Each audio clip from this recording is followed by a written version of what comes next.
Здравейте на всички! Днес ни е на гости един скъп колега и приятел, който ще ни представи своя избор за пистолет.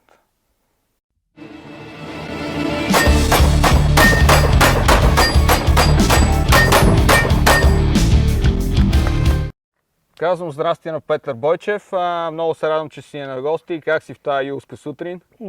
Все още леко съня, но все пак се радвам, че след може би 2 години оговаряне, най-после съм тук и за да снимем това видео. Слава Богу! Най-после. Да, значи след дългата пауза от дъждовна пролет, само се наслаждаваме на прекрасно време, така че наистина дойде момента за това дългоочаквано видео. Само да кажем на нашите зрители, че ти пътува специално за това гостуване от твоя роден град, който е Казанлък, и си тръгнал много рано сутринта, нали така? Да. За мен няма нищо по-хубаво да започна деня си рано сутрин на стрелбището. Още един път благодаря, че това се случва в твоята компания. Представи се за нашите зрители. Казвам се Петър Бойчев, любител на оръжията, военнослужащ и с амбиции да последвам твоите стъпки, да стана инструктор. О, колко красиво! Значи много се радвам, че успявам да те вдъхнува и не само теб, ами и други хора. Това е голям комплимент. Каза, че си военнослужащ. Как се развива кариерата ти? Как започна и сега къде се намираш в кариерен план? Започнах преди доста години вече, над 13, в Карлово, преминах през Казанлък и сега съм в състава на ВВС. Както се казва, както има една реплика, където свършва устава, там започва авиацията. Там започват военно-въздушните сили, но това е тема на друг разговор. Знам, че си участвал в мисии зад граница, ще ни разкажеш малко повече. Мога само да споделя, че мисиите ми бяха в Афганистан и че бяха на 2 различни длъжности. Имам опити от двете места, от 2 погледа, как се случват нещата там и смятам, че този опит ми е ценен. О, да, разбира се. Каква продължителност бяха? По 6 месеца. 6 месеца, това още не е малко. Имал ли си обучения с колеги от други държави? Да, имал съм съвместни учения и точно поради тази причина виждам колко е нужно човек да се развива в тези си знания. И точно и за това мисля... да се апгрейдва постоянно. Да, и точно за това мисля, че като в бъдеще, ако стана инструктор, ще има какво да предложа на хората като знание. Да, както много пъти сме казвали ние в Crossfire, в 21 век човек вече не може да е тясно специализиран, трябва да е много профилен и много пластов, за да може да бъде адекватен в средата, в която живеем. Да, това е когато имаш контакт с други себе подобни. Да. Нали, това дали са инструктори в България или хора от чужбина. Да. Защото, примерно, съм ходил и в Чикаго и там също съм стрелял. Страхотно. Това разширява кръгозора и затова не съм от хората, които харесвам само на оръжие. Освен, че си действаш военен, знам, че имаш и цивилно хоби, което няма нищо общо с армията. Да, с още едно момче тук от София развиваме сайт за комикси, който включва най-вече ревюта на български чуждестранни комикси. И се стараем да докажем на хората, че това не е само книга с картинки, а един графичен роман може да донесе стойност като класическия и наистина го прави качествено. Моите наблюдения са, че комикс културата, нали мога така да наречем? Да, точно. Комикс културата в България не е толкова силно застъпено, това са моите наблюдения. Може би защото, освен че нямаме традиции в това като американците, откъдето идва това, просто в моето минало, защото аз съм роден по времето на социализма и до известна част от живота ми живях в оная епоха. Тогава нямаше комикси, единственият досег с комикси беше списание ПИВ и списание Дъга, което тогава направих. Да, в момента Дъга се възвръща. Сериозно? Да, има ново издание. Да, това е много интересно. Да, малка реклама им направихме. Страхотно, да, колегите трябва да се популяризират. Това е много интересно. Как започна всичко с сайта? Всичко тръгна на шега. Случайно във Фейсбук се запознах с човек, знаеш за комиксите много повече дори от мен и решихме да не сме конкуренция, да се обединим и да направим нещо добро. И наистина се получава.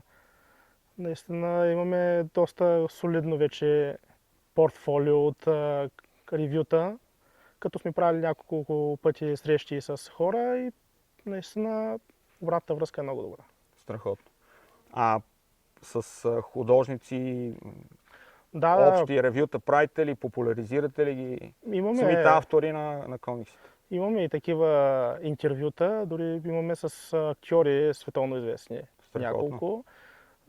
Най-хубавото е, че наистина българските художници, автори са отворени към нас и ние към тях и смятам, че нещата могат да тръгнат в много добра насока. Популяризиране на комиксите в България. Страхотно. Много ми е интересно, само малко да направим, да дигнем завесата.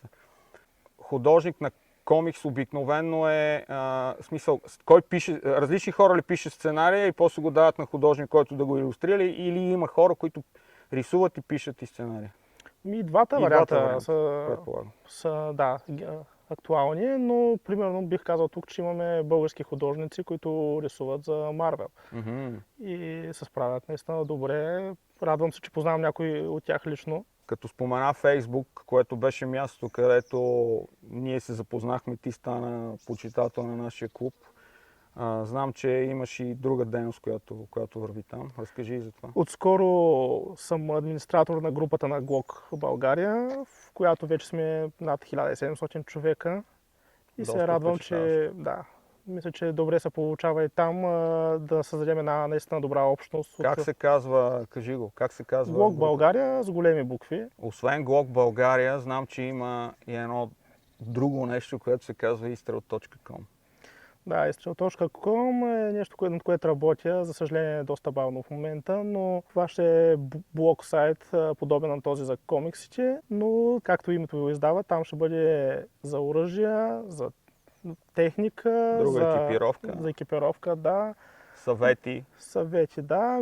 Смятам, че и от това има нужда нашето общество, понеже във Фейсбук нещата са много пръснати. Много са пръснати и са много размити и лошото е, че там всякакви специалисти и неспециалисти изказват професионално мнение и това може да обърка дори тези, които са с професионална подготовка. Да, идеята на самия сайт е всичко да е в едно ревю събрано, въпреки че всеки има обективно и не толкова обективно лично мнение за дадено оръжие, екипировка и така нататък. Но човека, който ще пише статията, застава зад името си и ако някой има някакви критики, те ще могат да бъдат казани. Не, че това не се случва във форумите, но във форумите е всеобхватна тема и предполагам, че е по-добре за един нов, примерно, собственик на пистолет или човек, който иска да избере, като в нашия случай Глок, да прочете нещо първоначално в един материал, а след това може да си допълни информацията във форум. Дойде момента, в който да преминем към втората част на днешното ти участие при нас, а именно твой избор за лично оръжие. Защо, как и какво? Моля те, разкажи. Това беше доста проучвания като цяло. Окей, това е Glock 19 генерация. 3 сет версия. По принцип не обичам масовите неща. Така съм с колите, така съм с телефоните, така съм с много неща. Но тук това, както започнах, че искам да се развивам в сферата на инструкторите, повлия на избора ми от гледна точка на това, че исках нещо надежно, за да мога да се самоусъвършенствам дълго време с него. Както се казва, и ние в Crossfire Tactics, когато ни питат дали Glock е най-хубавият пистолет, ние казваме не е най-хубавият пистолет. Но купувайки Glock, няма да сбъркаш с избора си. Да, след толкова много... Просто защото няма най-хубав пистолет. След толкова много четене, питане и теб и други колеги, провени в чужди форуми, всички твърдяха, че Glock трета генерация е най-здравото нещо. Въпреки, че примерно пета на мен лично по-ми харесва като хват, но това е субективно много. Да, аз това, което мога да кажа, защо трета, а не пета или шеста или десета, е, освен, че новите генерации са по-скъпи от трета генерация, ако не стреляш с лява ръка, т.е. не си основната ти ръка не е лявата, няма смисъл да даваш едни допълнителни 300 или 400 лева за Glock следващата генерация. ако не стреляш с лева ръка. Да, на мен ми липсваше така наречената боброва опашка, но се я добавих. Малко по-различно е отколкото при пета и четвърта генерация, но върши същата работа. Хубавото на генерация 3 е, че има aftermarket части, които можеш да много лесно да й придадеш вид и ергономика, които са фабрично при следващите генерации. Това фабричния му вид ли е освен бобровата опашка, която си добавил, или има други неща, които си подобрил по него? Външно е фабрична сет версия, метални мерни прибори с трити, както и удължена затворна задръжка, но вътре също има леки модификации, които мислех да ги направя на доста по-късен етап, но се случи да се запозная с правилния човек, Барн Армс, известен от Гло групата. Да. Той прави спусъци и пружини за тези играчки, да ги наречем. Сменени са пружините, като те са S-образната пружина на спусъка, Която се намира тук. пружината на иглата Да, която е тази тук. и пружината на пин блока, която е олекотена. Пружината на иглата е олекотена, пружината на пинблока е олекотена и пружината на спусъка е с увеличена сила от фабричната. Нали? Да. Конектора сменя ли от фабричния Конектора е 2 кг, от сет версията не е сменен. Тоест той си е си е минусов конектор, който си върви с сет версията. Да. Чудесно. Добре. Мерника е 3TF, фабрично така е дошъл и е метален, нали? Не е пластмасовите, които са обикновено при не сет версията. Как ти се струва тая комбинация от две точки на мерник и една точка на мушката? По принцип малко разсейващо по-троен фокус, затова мисля да ги заменя с черен отзад напълно Да. и отпред с може и тритиев, може и с фибро. Фиброоптично, да. Да. Това е и моят избор. Да. Да. Това е моят избор. И сега ще го пробваме и след малко, разбира се, и ще си кажа мнението дали аз мога да стрелям бързо и адекватно с този мерник. От колко време го имаш? Аз го взех точно Това се казва, само да обясним на зрители, това се казва Glock Sound. Това тракане, което е вътре на спусковата игла и така трябва да бъде. Сега моя не трака, но моя на 20 години, но все още стреля. Нямам търпение да пробвам апгрейдите, които Петър е направил, и бобровата опашка, да усета пружините и новия апгрейд на спусък и да видя как ще се справя с тритиевите мерни прибори на Glock.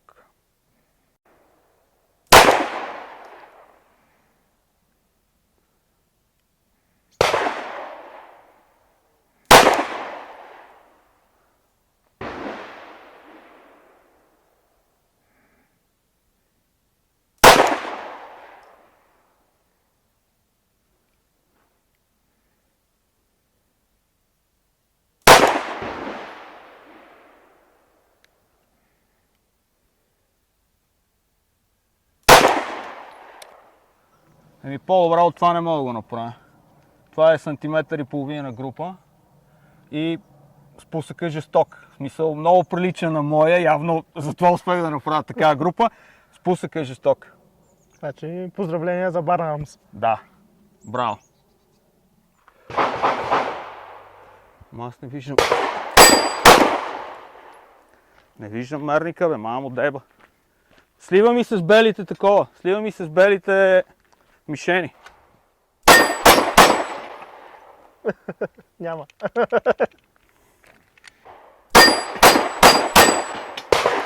Просто трябва да смъкнеш малко скоростта. Добре, още един път. Окей. Пробвам още един път. Така.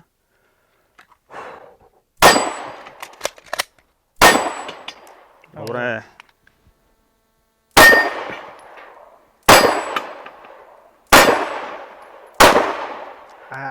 Нищо.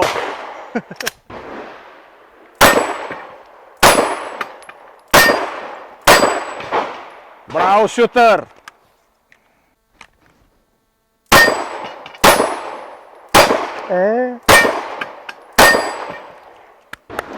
Браво! Не. Не. Добре!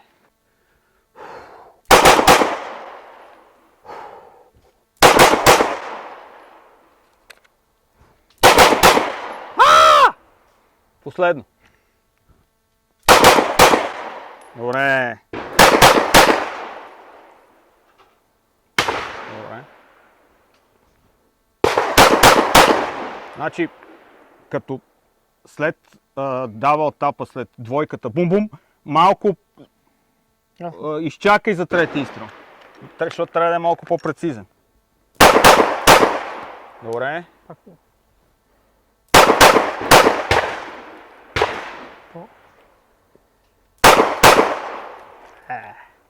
Не преборихме патроните. Нищо. Браво. Да пробвам с моя, само да кажеш мнение.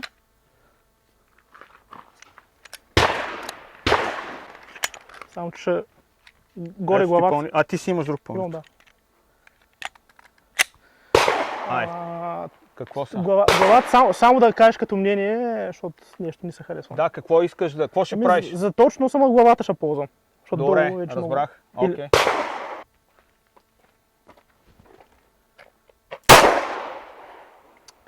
Дърпаш. Не дай да дърпаш. По-плавно. Добре, това по-добре доста. Пак ги бута наляво. Извади малко пръста, да не ти е така, ами го извади малко е така. Ще пробвам. С върха на пръста. Нищо.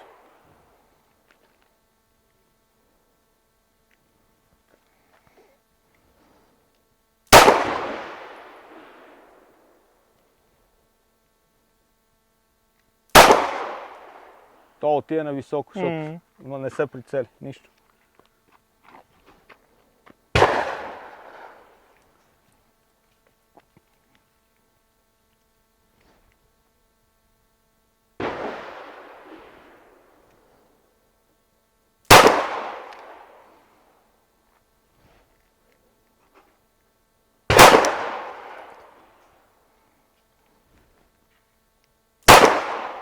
Значи почваш да... Ето, тренировките до какво водят? Започваш да ги събираш все повече и повече и да ги вкарваш към центъра все повече. Почна да всухвам повече тази ръка за ти. Отпусни ги малко лактите и не го заключвай толкова. Така. Отпусни ги, сгър. Нямаш патрони. Нищо. Браво.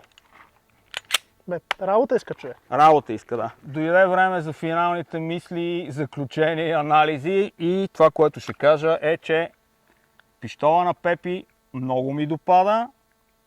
Спусъка и ергономиката са почти като моя. Проблем, който имах е с белите точки на мерника, които ми се сливаха с попарите. И просто пропусках, защото не виждах мерните прибори, които се сливаха с това, които се сливаха с бялата мишена. Иначе, просто един прекрасен глок. Поздравление. Просто глок. Да. Моя пистолет, как ти се стори? Очаквах да ми е по-неудобен, защото си сложил така удибление на дръжката, но перфектно ми легна в ръката. А за мерните прибори разбирам, че е по-кофти с тези. Наистина с твоите много по-добре. Да, особено на попарите, наистина влизат където посочиш. А спусъка? Разликата с твоя има ли? Спусъка има разлика, но тя е минимална. Бързо се адаптираш, нали? Не е като фабричния. Минимална разликата. Благодаря ти, че ни беше на гости.